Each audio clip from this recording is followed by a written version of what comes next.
Hey, everybody. Welcome to another Playful Humans podcast. I'm your host, Mike Montague, and my guest this week is a branding consultant and certified serious play facilitator. That means he is another Lego expert here on the podcast. His name is Benjamin Warsinske, and you can find him at brandedworld.co, brandedworld.co. We're going to talk with him about what it's like to play for a living. And if you would like a little more fun, flow, and fulfillment in your life, go to playfulhumans.com, join our club and the community there, and make sure you follow the podcast. Click subscribe, give us a thumbs up. Comments, ideas for future guests, always welcome. Here we go.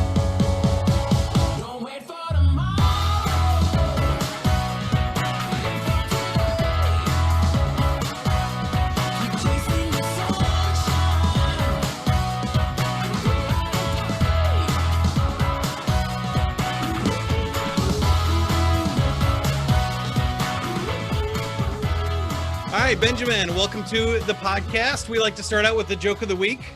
The joke of the week is brought to you by almonds. Almonds. I thought about going on an all almond diet, but that's just nuts. Almonds. Okay. Now, the joke you can share with your family and friends. Why can't your hand be 12 inches long? Why can't your hand be 12 inches long? Because then it would be a foot. I have no idea. Okay. All right, Benjamin. So tell me about, I'm most excited about the serious play and the Lego, to be honest with you. I am an A-full, for sure, an adult fan of Lego. And if people don't know about that, tell us how Lego inspires, creativity and connections and the work that you do. Yeah, well, it's great to be here. Thanks so much for having me. Lego has played a huge role in my life. It started at like age 3 when I got my first Lego set. It was a warehouse type of thing, and that like just sparked my imagination. And I basically took over my parents' basement, building the largest city I possibly could. At one point, I was even lobbying for more table space, and I remember having to put together a proposal and pitch my parents as to why I needed to expand the city. And what so it would you're do already for learning business skills through Lego, right? Yeah, well, for sure. And the funny thing was that all of that play and all of those skills kind of translated really easily into studying urban planning and landscape architecture in college. And so I went from designing for the minifigure to designing for humans. Wow, that's amazing too. That's a huge story. So what does being a serious play facilitator mean, and when did that become a part of your career? Yeah, so I went to after I graduated and got into to working, I was designing resort residential communities in Abu Dhabi and Dubai and Egypt, and that was absolutely fascinating. I was living in LA working on these projects in the Middle East. It was like just awesome. And then I got an opportunity to relocate and move from LA to Hawaii and become a strategic planner. And I was embedded with the US Air Force Pacific headquarters. And I did basically a completely, 180, going from ultimate like luxurious resorts to working with the military and like having no budget and needing barracks. Everything done now. Yeah, barracks and training missions. But what I took away from the Air Force was the leadership and the culture that they had, and how inspiring that was to me. And that made me really want to study the brand experience and the employee experience, the customer experience, everything that kind of makes up what we think of as the brand experience, how we perceive and interact with brands. And so that led me down this path of developing my own creative agency based in Chicago, and working with companies to really create these brand experiences, both for their employees and their customers. And as I was in that process of getting started and kind of sharing my big vision to potential clients, I noticed that it wasn't really connecting. And so when I found a random networking event that said, come play with Lego and meet new people, I was like, well, that sounds right up my alley. And so I remember going, and it turns out that you can get certified in Lego Serious Play. And so the methodology is really to take kind of the benefits and of play and apply them to the business world to get transformational results. And when I learned about that, I was like, okay, sign me up. Like immediately I took the 3-day certification, got got certified, and I immediately started applying it to my work in brand development and strategy, and then now with team building and leadership, and really seeing the the results have just been actually absolutely amazing. And so what it does is it allows people to kind of go below the surface and get to the real root cause of what it is that we're trying to either discuss or to come up with different ideas and solutions. And it really kind of levels the playing field to let everyone have a voice and everyone get to share and be empowered to be part of the solution that we're trying to find together as a team. Wow. I mean, that's awesome. I there's so much to unpack there with your whole career and story. It really feels like you have played for a living most of your life. Even designing resorts and stuff would be designing play and recreation for people. And that's really cool. So I guess there's the personal and there's the generic question here. Let's start with the generic one of, you mentioned the benefits of play that you found in Lego and other stuff. What would you say the top like 3 to 5 are for people? Sure. So when people think of play, oftentimes they think of like a sport, or they think of maybe like happy hours or kind of surface level stuff. But what I'm talking about is kind of the research behind play, and we know that when learning a new concept, in order to create that new synapse in the brain through traditional methods, it can take up to 400 repetitions in order to create that new synapse. But when you do that same thing, when you learn through play, you can actually create that new synapse in 10 to 20 times, 10 to 20 repetitions instead of the 400. So there's Wow. an immediate benefit of going deeper. The other thing that's another benefit is actually thinking with your hands, because even as I was reading that a philosopher said that, our hands are an extension of our brain. And I thought that that was really fascinating. And so the more that we think with our hands, we're kind of connecting to our subconscious, and we're activating both sides of our brain. And so when you are kind of not forced, but when you have these constraints where you have a short time limit, and you have this goal and this like one clear focus of what you're kind of building and putting together, you may not know what that looks like. But if you just start letting your hands kind of work, when that timer goes off and then you have to share, you'll be amazed at what kind of comes out. Because even though you don't think that you know what it is you're building or what it represents, your subconscious does. And so when you get into this kind of state of play that I call it kind of like a flow state, you really start to speak more from the heart, versus like what you think someone wants to hear. And that's where the kind of the magic of play kind of starts to happen. Yeah, I think there is a lot of cool stuff there. You're right. It's different connections, but um, it's kind of amazing to me how much of it, our lives and our creative energy, is sort of subconscious. It's really hard to consciously go, quick, think of something creative. You have to Yeah. distract yourself. And whether that's your hands, or why people get great ideas in the shower or when they're out on a run or working out, is Hmm. your body and mind is distracted, the conscious mind, so that you can allow these subconscious creativities to come out, right? Oh, for sure. And I think movement has a lot to do with creativity and kind of sparking those ideas. Just getting in motion can really help to just kind of unlock that and let you actually let yourself explore those ideas in your imagination.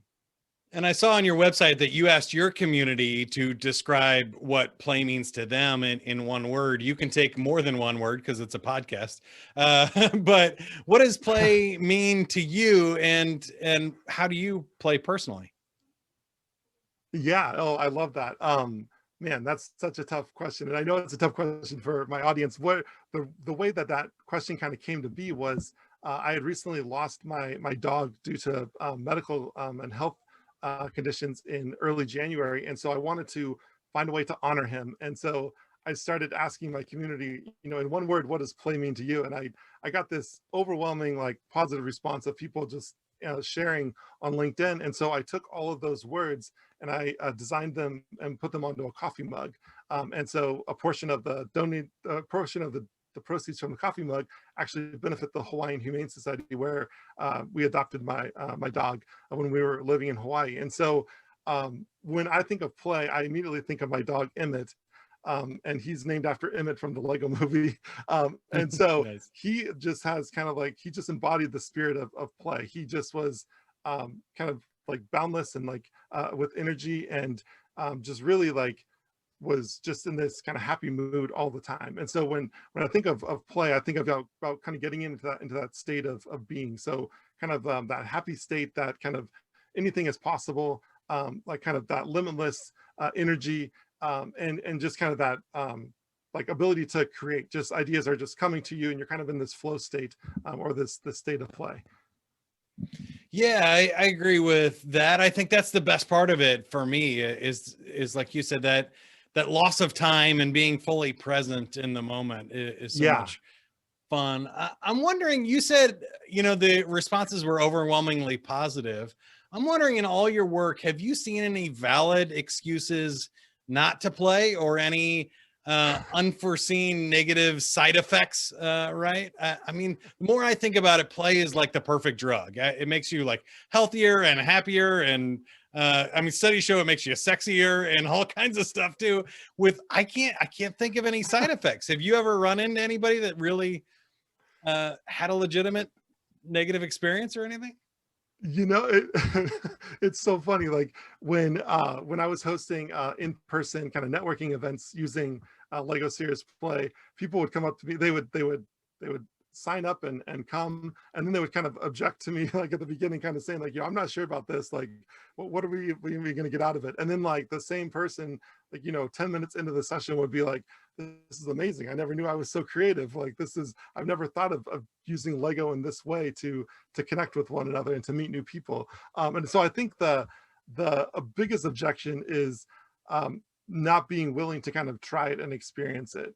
And so that's been kind of one of my biggest kind of hurdles, is trying to get people into the idea of actually trying what and experiencing play for themselves in this way, where it's kind of facilitated and it's goal oriented. So we're working towards a constructive business goal. It's not just play for play's sake. It's serious play, if Right. you will. Yeah, and I want to ask you some questions about that in your career and with serious play, is the serious side of that, because I think a lot of people do need to feel like there's an ROI and they're not just wasting their time, or they're not going to send their employees to an event that's just, a fun happy hour, which I don't think there's anything wrong with, right? You hire magicians, or you go Sure. to happy hours and have parties and other stuff too. So I don't think there's anything wrong with that side of it, but we also, I'm sure you and I see a lot of leaders that are saying, well, what's our team really gonna get out of it? And what's your answer to that? Yeah, no, that's a great question. And so what I like to say is that, when it comes to serious play, I use this play framework that I've developed. And so the P stands for purpose. So we always want to develop our sessions and our experiences around the intent or the objective of what it is that we're trying to solve, the business problem that we're trying to solve, and then how that aligns to the organization's purpose, their vision, their values, their promise to their customers. So we're always in alignment and able to move forward. The L stands for learning. So within that session, they're going to be learning not only about themselves, but about each other, and also learning about new innovative solutions to the problem that they're trying to solve. The A is for activation. So it's not just going to be another traditional meeting setting where we're just kind of sitting around and listening to one person talk. Everyone's going to be active through their thinking with their hands and sharing and storytelling. And by doing that, we're going to connect better with one another. So the team will form a much deeper bond with one another through that activation and through the play. And then the Y, this is one of my favorite. It stands for yes, and it's to come together as a group, to get consensus in order to move forward. So at the end of the session, we're not just walking away and saying, well, that was fun, but what did we get out of it? We're actually coming together and we're saying, okay, we now have a roadmap. We now have our direction. We know where we're going to go. And this session really helped us propel forward and give us that momentum. And we're also all united on the same front, so we can move forward together much faster. Well, that's a great point, and I found that in my own kind of pursuit of play is the word yes is really important, right? I try to never say no to a kid that wants to play, right? That's what Yep. we're here for, in my opinion, and so I think yes is important. But I, it really struck me when you said getting consensus and getting other people to say yes. How specifically does that part usually work out? And do you have any tips for us and how we get other people to say yes and join the party? Yeah, so well, like the way that when I say get to yes, I mean like so get to yes around the objective that is that we're working on. So I was working with a client and we had brainstormed some core values for a new service that they're getting ready to launch. And so we had I think around 8 values. And so I gave them the challenge of okay, how can we come together and get those 8 values down to 3? And through that process of condensing and consolidating, they all came to consensus around those 3 core values that stood for the service. And so that's kind of what I mean by getting to yes around Yeah. yeah. And then just because you do it for a living, what about getting other people to play? I feel like every party has a pooper, right? How do you encourage people that maybe are hesitant at the beginning to open up and even just explore play? Yeah, no, that's a great thing. So the way that the one of the reasons I really like the Lego series play methodology is that it starts from the very beginning of the way that you set the kind of you set the room or set the environment. It's a safe place. There's no right or wrong. Everyone has a voice. Everyone is empowered. Everyone gets to build. Everyone gets to share. And so by setting those kind of ethics or etiquette, it really kind of changes the state of the room, and it really kind of helps relax people and get people encouraged to share. And then it's all about just nurturing and inviting others to share.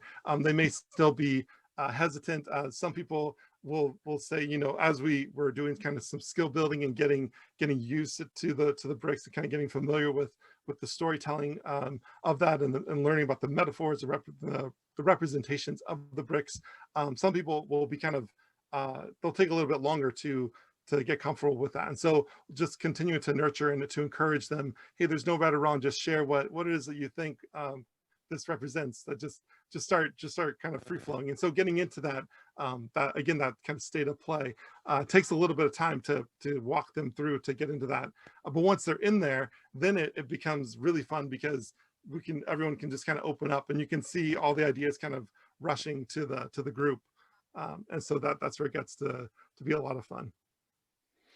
Yeah, and then for you again personally, when you roll back, when was it in your career that you realized you could play for a living? Was it that first job in design, or it sounded like even younger maybe for you, or did you ever feel like you had to be serious in your career and then you had an epiphany that oh no, I can play for a living?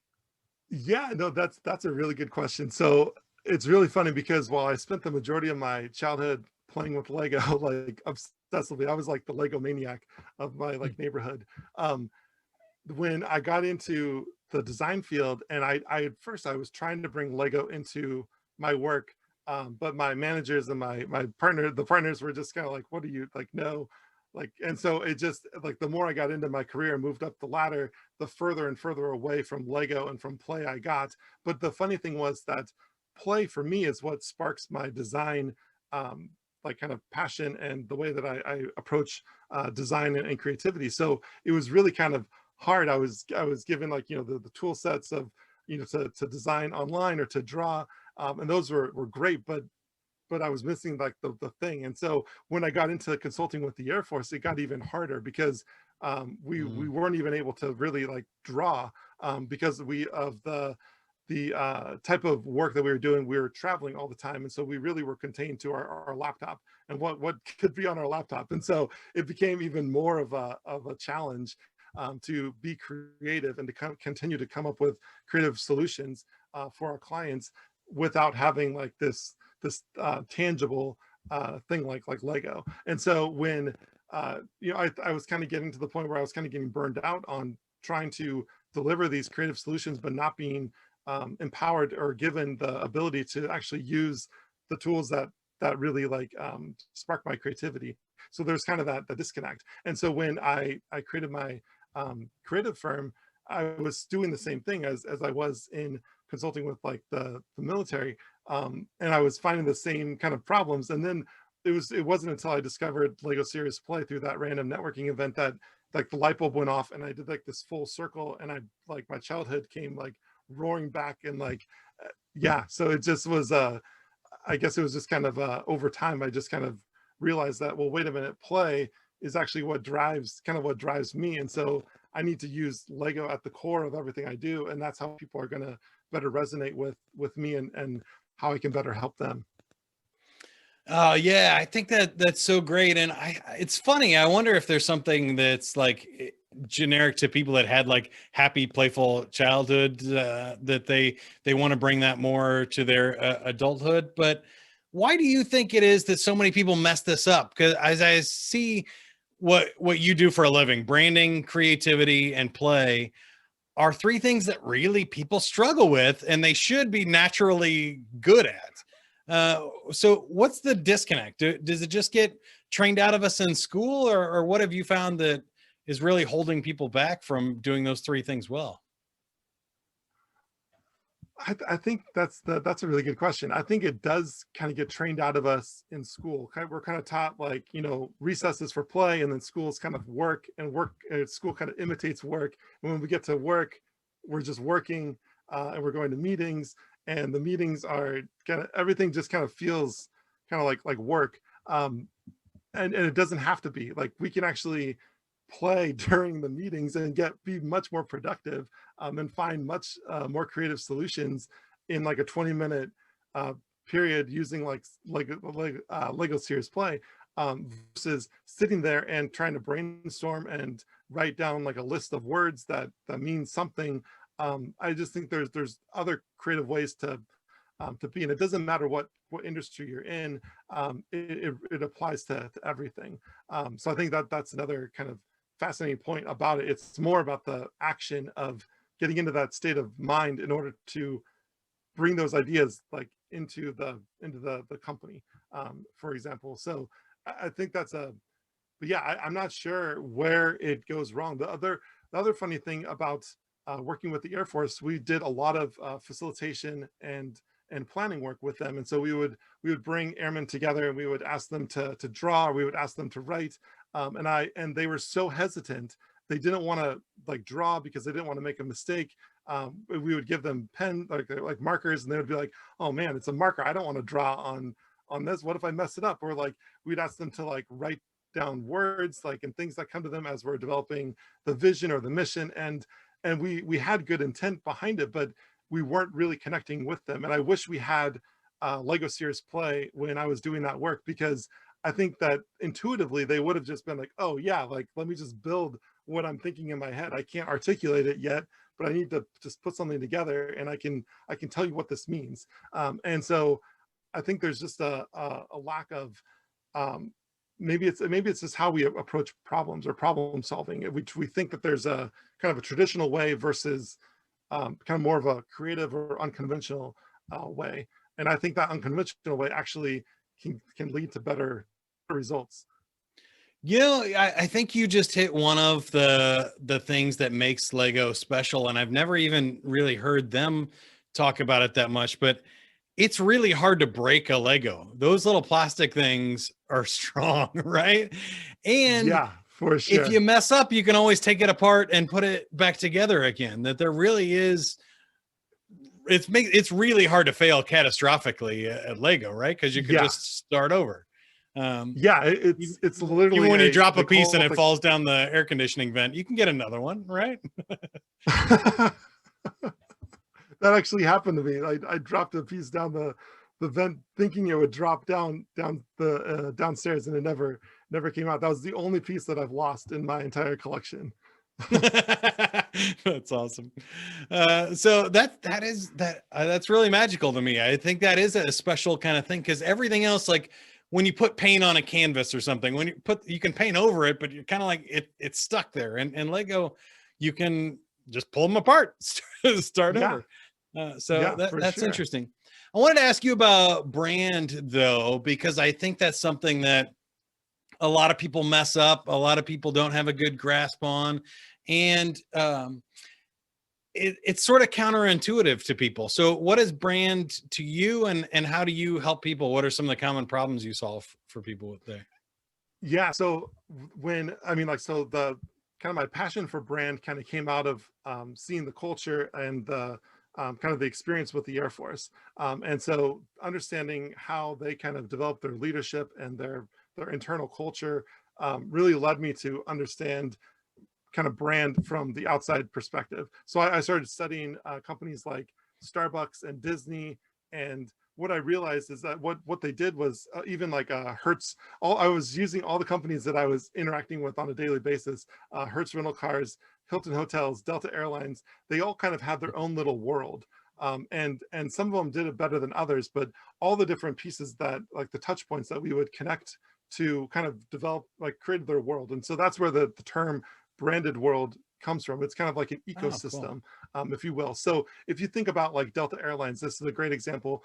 They have their website, they have their mobile app, they have their social media platforms, and then they have their lounge, and they have their airplanes. And so all those pieces combined kind of make up the Airlines world. You step onto the aircraft, they have an entire experience around that. And so the idea behind that is, okay, we have all these different touch points and all these different experiences. How do we tie that all together to create this one seamless experience for the customer?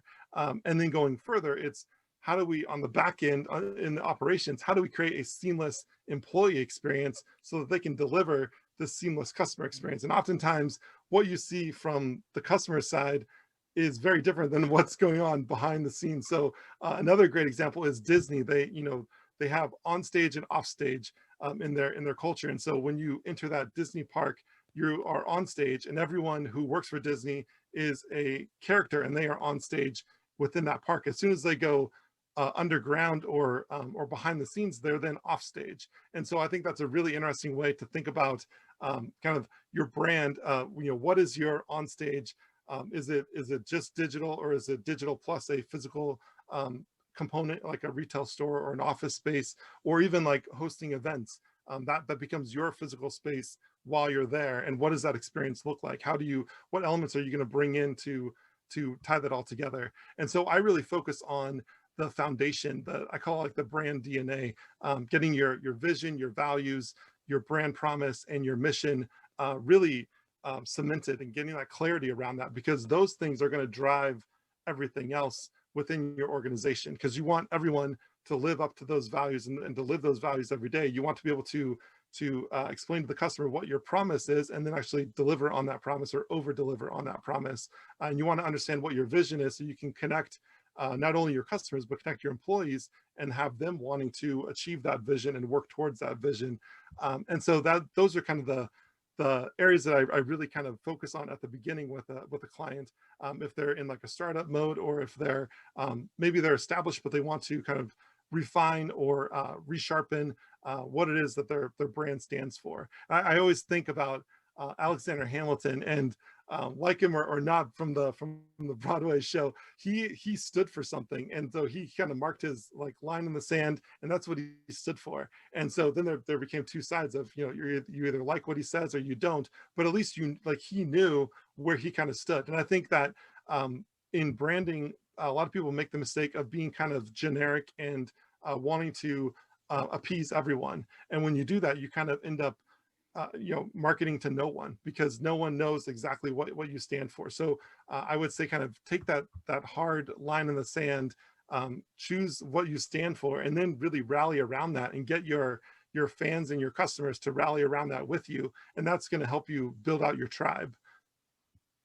Yeah, that's really great. I love what you said, how you got to the name of your company, Branded World, because you're right. It is sort of all encompassing, right? You can't just say, oh, here's our Mhm. logo, that's our brand. Well, no, that's the symbol. That's not the Yeah. experience and everything else. So that's great. Brandedworld.co. You can find Benjamin Warsinske. And I really appreciate you coming out and playing with us today. So before we wrap up, do you want to play? Yeah, let's play. All right, so we got the Wheel O games. There's 10 games on there. I'm spinning it now, and you got choose your own game. So I think we need to do some Lego and play. Do you want to do that? For sure. Yeah, well, let's do it. So grab some Lego, and I'm going to give you 2 minutes on the clock, and I want you to build a model that represents what play means to you. 2 minutes on the clock, build a model, use as many pieces as you like, and build a model that represents what play means to you. All right, that sounds good. If you're listening on to the podcast, it'll be a little bit of an ASMR experience here because Lego has their own podcast where you do hear the clicking and shuffling of Legos. But we'll cut some of this out. And then those of you watching the video and playing along, grab some Lego and have some fun. I will see what I can do here.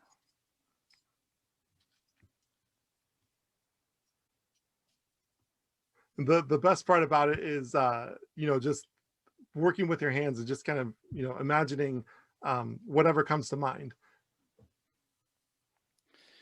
Yeah, it's really hard. I found to like not get into trying to make something that's a kit that fits together like it should, right? That the challenge for me is getting people sort of out of the normal like minifigure configuration or the normal like let's build a red brick house, right? Right. Yeah, it's funny. As a kid, like I acquired a bunch of sets, but I would take them all apart and build my own. And so I was always kind of in that mode of just putting things together as I saw fit. And oftentimes you never have enough of the right color or things like that. So you really had to be creative as to making it all kind of work. But with this, it's just great because you don't need to worry about color necessarily. Color actually becomes an attribute or a characteristic, or it can become a different representation, which adds to the kind of the depth of the knowledge around what your model means to you. All right, we have about 30 seconds left. All right, I'm getting there. I think I might be in a good spot. Let's see. We're gonna put some here. Oh, and then I broke it all. Wait for it. Okay, and then need something fun here. Okay.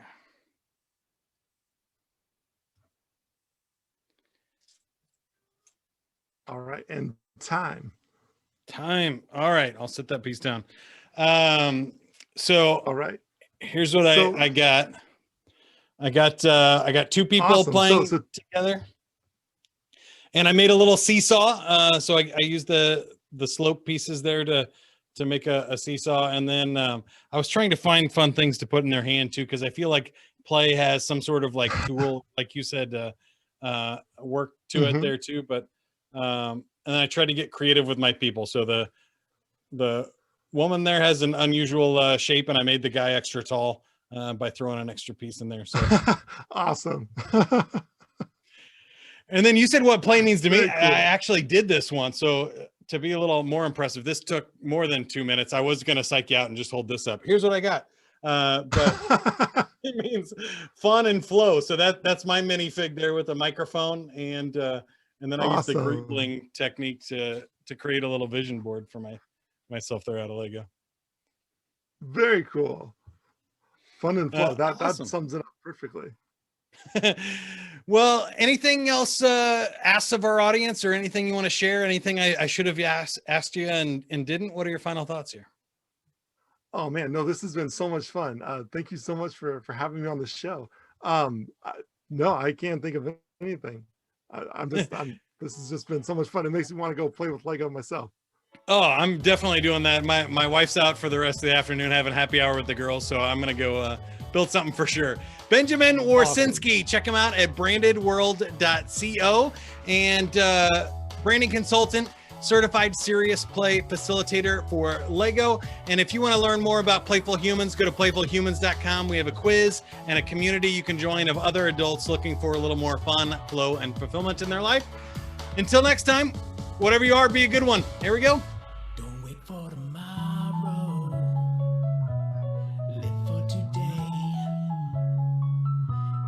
chasing the sunshine and go out and play. Go play, everybody.